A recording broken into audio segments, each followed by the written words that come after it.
Bonjour chers amis traders, comme chaque fin de semaine, analyse rapide du Bitcoin, du DAX, de l'euro-dollar et du SP500, donc pour la semaine à venir, en mode investissement et trading. Alors j'ai toujours le nez un peu bouché, mais j'espère que ces foutues allergies vont bientôt me quitter, qu'on puisse quand même commencer à parler. Bonjour chers amis traders, comme chaque fin de semaine, analyse rapide du Bitcoin, du DAX, de l'euro-dollar et du SP500 pour la semaine à venir, en mode investissement et en mode trading. Alors on commence par le Bitcoin. Je vais dire à peu près la même chose que la semaine dernière sur l'investissement long terme.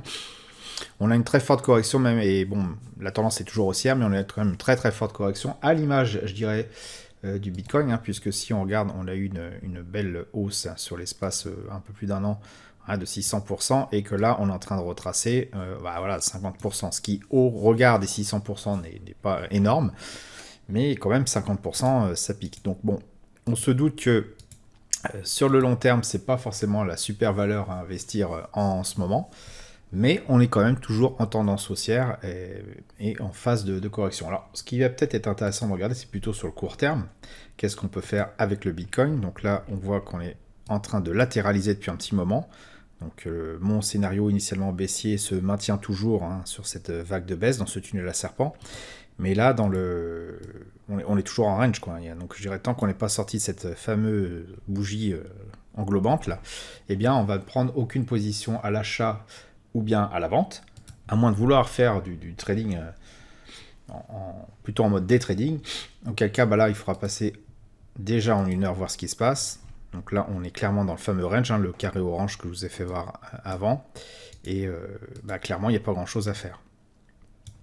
Acheter quand on est au plus haut de ce carré, revendre quand on est à peu près au milieu, vendre au plus haut quand on est au plus haut du rectangle et revendre à peu près au milieu, acheter quand on est au plus bas et revendre au milieu, donc quelque chose à peu près comme ça, ce qu'on fait classiquement en range, quoi, hop, un truc comme ça on achète, un truc comme ça on vend, et puis maintenir cette façon de faire tant qu'on n'est pas sorti de... Alors, j'ai un peu chargé mon graphique, je suis désolé, j'essaie de nettoyer un peu ça. Voilà, tant qu'on n'est pas sorti de ce gros range là, on va plutôt opérer comme ça.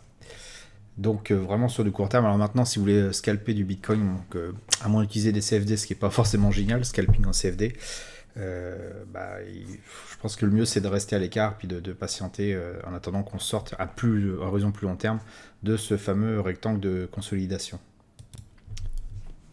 Concernant le DAX en horizon long terme, on est quand même long terme, très haussier, toujours haussier comme beaucoup d'indices en ce moment. Mais bon, la claque qu'on a eue avec la Fed la semaine dernière va peut-être refroidir certaines ardeurs, notamment sur la perception de l'inflation et des potentielles modifications du taux d'intérêt plus tôt que prévu. Bon, à mon avis, je pense que c'est un peu psychoté à l'avance, mais le marché a toujours raison. Donc, en l'état actuel des choses, pour l'instant, sur le DAX, c'est toujours haussier. Il n'y a pas lieu de plus de psychoter sur le long terme. Quand on regarde sur quelque chose d'un peu plus... abordable en court terme, on voit une consolidation, une bougie d'indécision sur la semaine. Ça ne veut pas dire que c'est la fin du monde, on est toujours en tendance haussière. Et bien sûr, en journalier, on va voir à peu près la même chose. Et donc la fameuse correction correspondant à une nouvelle effectivement qui n'était pas prévue, ce qui a fait décalquer un peu baisser les marchés. Maintenant, on est potentiellement donc sur un support qui était une ancienne résistance, voilà, à peu près.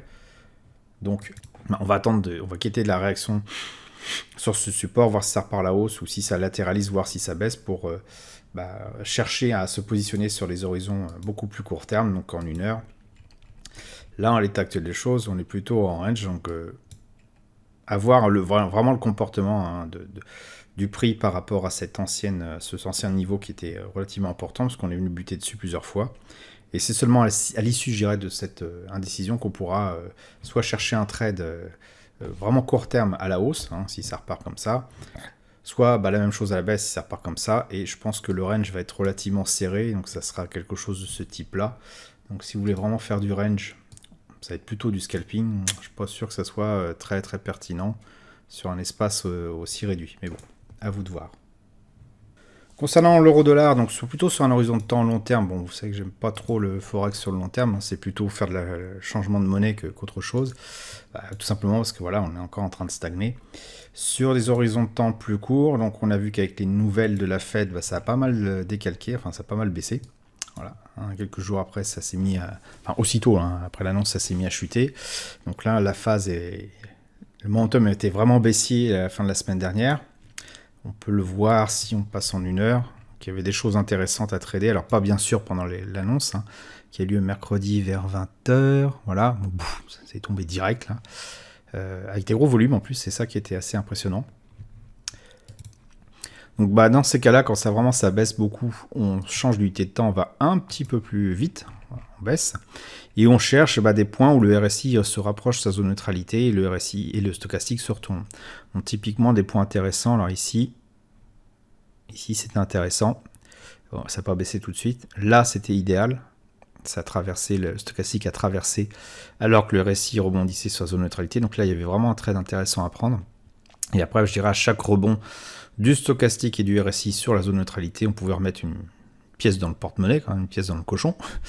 Voilà, donc là c'est en train de se calmer. On le voit aussi, on commence à avoir quelques divergences haussières qui ne sont pas encore vraiment validées. Donc le prix fait un nouveau plus bas, mais le RSI, lui, n'en fait pas un. Donc ça serait mieux bien sûr si ça remontait, mais là pour l'instant il fait un flat. Et tant que le RSI n'a pas cassé sa zone de neutralité, donc quelque chose comme ça, et rebondit dessus, pour repartir à la hausse, eh bien on n'essaiera pas de repartir justement sur les trends haussiers. Et là on envisagerait même, pourquoi pas, ici c'était intéressant, mais bon c'était un peu tard à 20h, de reprendre position à la vente. On a un risque quand même que ça latéralise comme ça, donc attendons de voir ce qui va se passer lundi, et on pourra déterminer si on va repartir à la hausse ou si on continue la baisse, ou bien sûr, comme à chaque fois, il n'y a que 3 possibilités, on continue au range, auquel cas on restera prudent, et à moins que le range soit relativement large, on évitera de jouer les extrémités. Concernant le SP500, donc sur le long terme, on a aussi, comme pour les autres indices, toujours ce phénomène de satellisation. Ça monte, il n'y a pas trop à se planter. Pour l'instant, je dirais, il n'y a pas trop lieu de revendre et de paniquer. Éventuellement d'arbitrer avec d'autres de vos actifs, si vous êtes un peu trop chargé en action. Si on se rapproche sur l'unité de temps plus rapide, on voit effectivement qu'on arrive à un plafond de verre, si je puis dire, où les liquidités commencent à baisser, et donc potentiellement on peut avoir une correction plus ou moins importante. Bon, la Fed a un petit peu amorcé tout ça, comme pour les autres indices, et si on regarde dans une unité de temps un petit peu plus courte encore, oups, oui, 1 heure, bon là on a carrément une tendance baissière en 1 heure.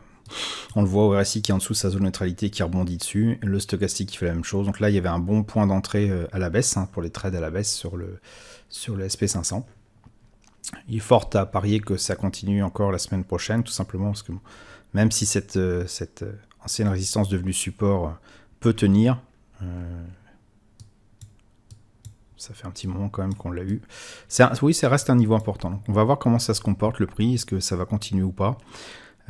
Typiquement, un trade qui aurait été pris là, ça aurait été intéressant de toute façon avec la fin de la semaine de sortir à peu près à ce niveau-là. Et de voir ce qui va se passer lundi. Est-ce que les marchés auront repris leurs esprits ou est-ce que la fuite en avant va continuer? Concernant les news économiques, donc qu'est-ce qu'on a? On a quelques annonces. Effectivement, la semaine prochaine, les discours, c'est toujours des phases un petit peu pompeuses. Mais ça peut être intéressant de voir comment va réagir la BCE par rapport aux annonces de la Fed. On a à nouveau un discours d'un des présidents de la Fed, c'est Powell, donc c'est pas rien, mardi soir, donc attention. Beaucoup de discours si on regarde bien. Les indices de prix de la consommation, je crois que c'est plutôt la semaine d'après, donc là on va pas avoir grand chose là-dessus, sur l'euro-dollar notamment. Quelques news économiques sur les commandes, produits intérieurs bruts, donc qui peuvent peser plutôt sur les index que sur les monnaies.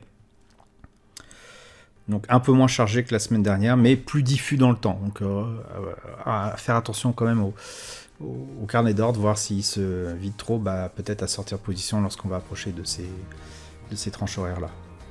Voilà, j'espère que vous avez apprécié cette vidéo. Si c'est le cas, vous pouvez me laisser un pouce bleu pour m'encourager à continuer. Abonnez-vous à la chaîne YouTube et activez les notifications pour ne rater aucune nouvelle publication.